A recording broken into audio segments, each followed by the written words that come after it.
আপনারা যারা এসেছেন তারা সবাই বুঝের মানুষ। কিসের মানুষ? আমি আপনাদেরকে খুশি করার জন্য বলছি না। আপনাদের মতো আজকে যে মুরব্বীগুলোকে আমি এখানে দেখতে পাচ্ছি আমার পাশে সামনে, এই মুরব্বীগুলো যতদিন থাকবে ততদিনই পৃথিবীটা ভালো থাকবে।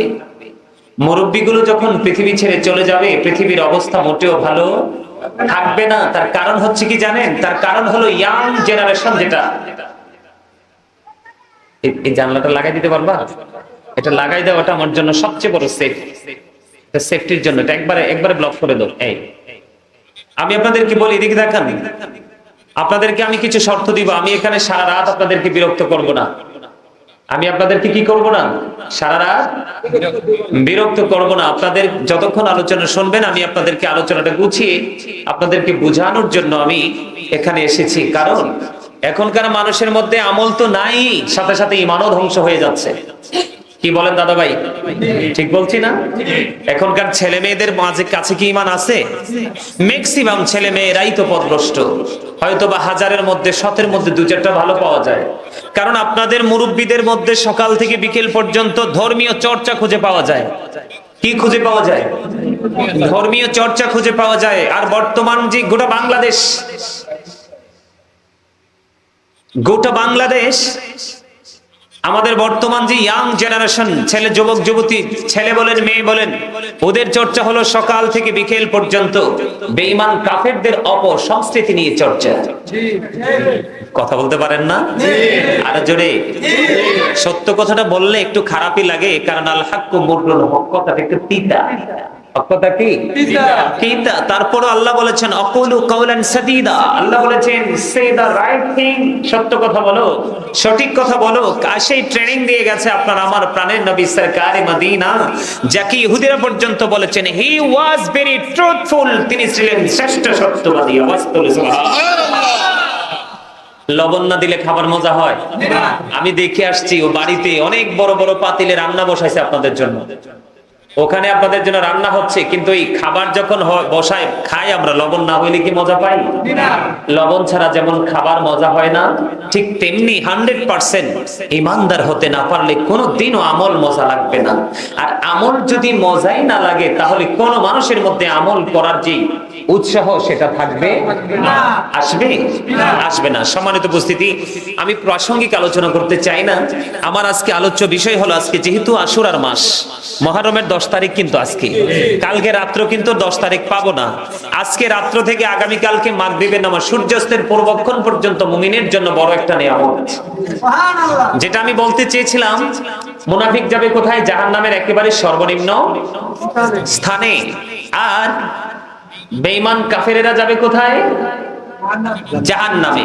বলেছে কে? আল্লাহ। দেখেন এখানে কিন্তু দুটো বিষয়।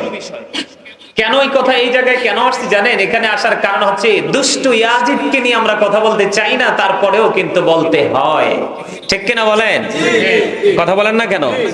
এই পৃথিবীর কোন মুমিন জীবনে একবারও ইয়াজিদের নাম স্মরণ করতো না, কিন্তু হুসাইনের সাথে তার কুকর্মের সম্পৃক্ততা রয়েছে। নেগেটিভ এন্ড পজিটিভ কে আইডেন্টিফাই করতে হলে আপনাকে ফাইন্ড আউট করতে হলে আপনাকে নেগেটিভ পজিটিভ দুই দিকে হাঁটতে হবে। আর না হয় কিন্তু আপনি প্র্যাকটিক্যাল কোনো কিছু জানতে পারবেন না। বিষয়টা এমন না? মুমিন যারা, তাদের জন্য বরাদ্দ জান্নাত। তাদের জন্য বরাদ্দ কি? জান্নাত। অর্ডারটা বল, এই ঘোষণাটা দিয়েছে কে? আল্লাহ। এখন ইয়াজিদের পক্ষে থাকলে জান্নাতি হবেন না হুসাইনের পক্ষে? আর জোরে হুসাইনের পক্ষে। এই জন্য বন্ধু আমি পবিত্র কালামে হাকিম থেকে ছোট্ট একটা আয়াতের অংশ তেলাওয়াত করেছি।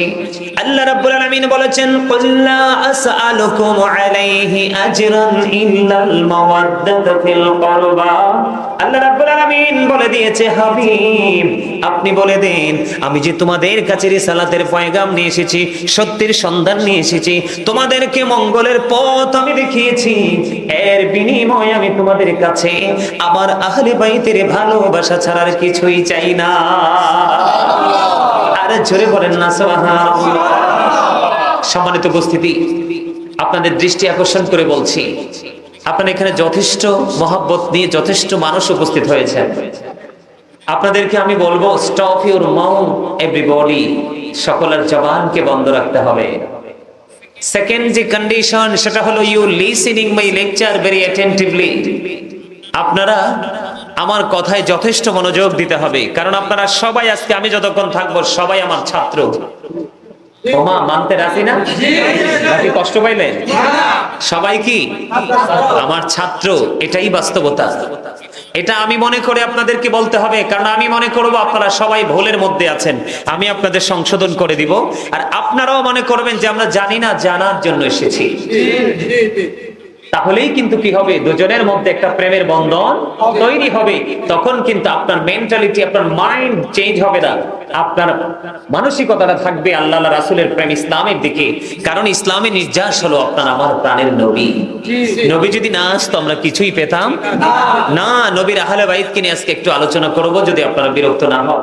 তবে আমি কারবালা নিয়ে আজকে আলোচনা করব, কারণ যিনি আজকে আমাকে ইনভাইট করেছেন তিনি আমার মা।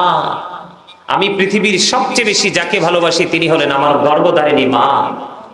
তিনি যখন আমাকে বলেছেন তখন কিন্তু আমি ওনাকে ফিরাতে পারি নাই। আসলে অনেক বেশি ভালোবাসা নিয়ে আপনাদের কাছে এসেছি, আপনাদের কাছে কথাগুলো বলতে চাই, আপনারা একটু ধৈর্য ধরে শুনবেন। প্রথম কন্ডিশন কি? সবাইকে জবান বন্ধ। সেকেন্ড কন্ডিশন কি? মনোযোগী হতে হবে। থার্ড কন্ডিশন হলো, এটা বলবো না, তা বললে অনেকে কষ্ট পেতে পারেন, এটা বলবো না। যদি প্রয়োজন হয় নেক্সট টাইম বলবো। তবে আমি আপনাদের কাছে আজকে আলোচনা করতে চাই। আমি কিন্তু সময় নষ্ট করতে চাই না। সময় অত্যন্ত গুরুত্বপূর্ণ একটা জিনিস। এটা কিন্তু একবার চলে গেলে আর ফিরিয়ে আনা যায় না। আমার দাড়িটি পাকছে, এগুলো কি আর কাঁচা করা সম্ভব? সম্ভব? চাইলেও আমি আর সেই জায়গায় যেতে পারবো না। এটা হচ্ছে সবচেয়ে বড় বুদ্ধিমান মানুষের কাজ। আমি আপনাদেরকে বলি, কিছু কিছু সময়ের আগে কিছু কিছু সময়কে অনেক বেশি মূল্যায়ন করতে হয়। যেটা আমরা পবিত্র আশুরা যখন শুরু হয়, আরবি চাঁদের প্রথম আরবি বর্ষ নববর্ষ যখন আশুরা দিয়ে শুরু হয়, তখন আমরা সেগুলো ফিল করতে পারি। তারা ফিল করতে পারে যাদের বিবেক বিবেচনা কম ব্যক্তি, তারাই পারে। যারা বিবেচনার বাহিরে তারা কিন্তু এটা করতে পারে না। আমি আপনাদেরকে বলি, আপনারা বুঝে নেবেন, কারণ একটি বছর আপনার আমার জীবন থেকে হারিয়ে গেছে, আবার একটা নতুন বছর শুরু হয়ে গেছে। কিন্তু এই একটি বছর আমি কি করেছি, আমাকে ওপারে হিসাব করার আগে এপারে হিসাব করতে হবে। তাহলেই হলাম আমি আই এম ভেরি ক্লেভার। ঠিক কিনা বলেন? Very intelligent. ঠিক না? ঠিক বোঝেন আমার কথা? বোঝেন? আসলে বড় বড় জায়গায় বড় বড় পরিবেশে কথা বলে অভ্যাস, যেটা সেই ধারাটাই পাল্টাতে পারছি না। এটা আমি দেখছি যে যুবকদের কাছে ভালো লাগে, তারাও একটু শুনতে পছন্দ করে। সম্মানিত উপস্থিতি, কারণ হলো আপনি মৃত্যুবরণ করার আগে আপনি জীবনকে মূল্যায়ন করুন।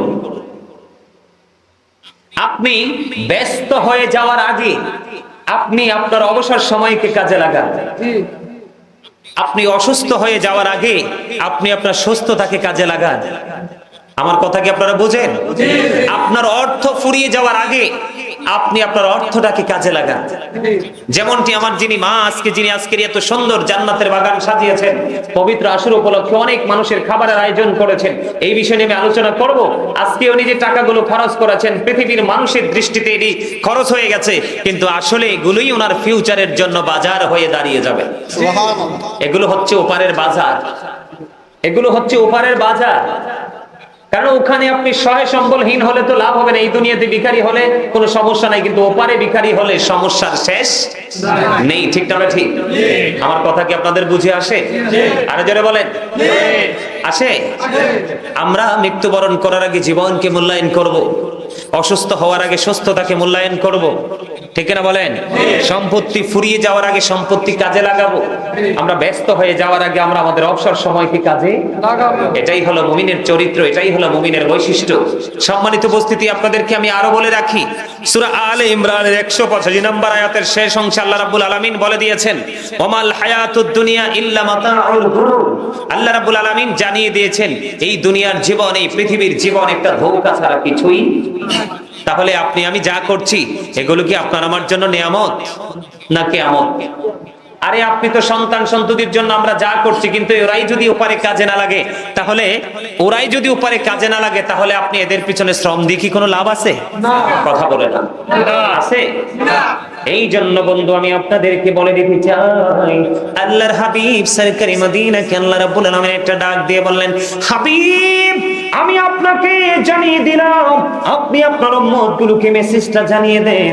আপনি যে তাদের কাছে রিসালাত নিয়ে গেছেন, নবী বলেছেন আমি যে তোমাদের কাছে রিসালাত নিয়ে এসেছি, সত্য নিয়ে এসেছি, কল্যাণ নিয়ে এসেছি, মঙ্গল নিয়ে এসেছি, তোমাদের জন্য নিয়ামত নিয়ে এসেছি, এর বিনিময়ে আমি তোমাদের কাছে কিছুই চাই না, চাই শুধু আমার আহলে বাইতের ভালোবাসা। আরে যারা বলেন না সুবহানাল্লাহ। আহলে বাইতকে ভালোবাসার দরকার আছে না নাই? আর জোরে বলেন এত বেশি দরকার। আহলে বাইতকে ভালোবাসা মুমিনের জন্য ফরজ। নবী এবং নবীর পরিবারকে ভালোবাসা আমাদের জন্য ফরজ। ফরজ যদি ইচ্ছে করে ছেড়ে দেই তাহলে আমরা মুমিন হতে পারবো না? কথা বলে না, কোনোদিনও পারবো না। আমি দেখতে পাইলাম আমার যুবক ভাইরা এসে বসেছে, আমার সামনেও যুবকেরা এসেছে। যুবক তোমাদের জন্য বড় নিয়ামত,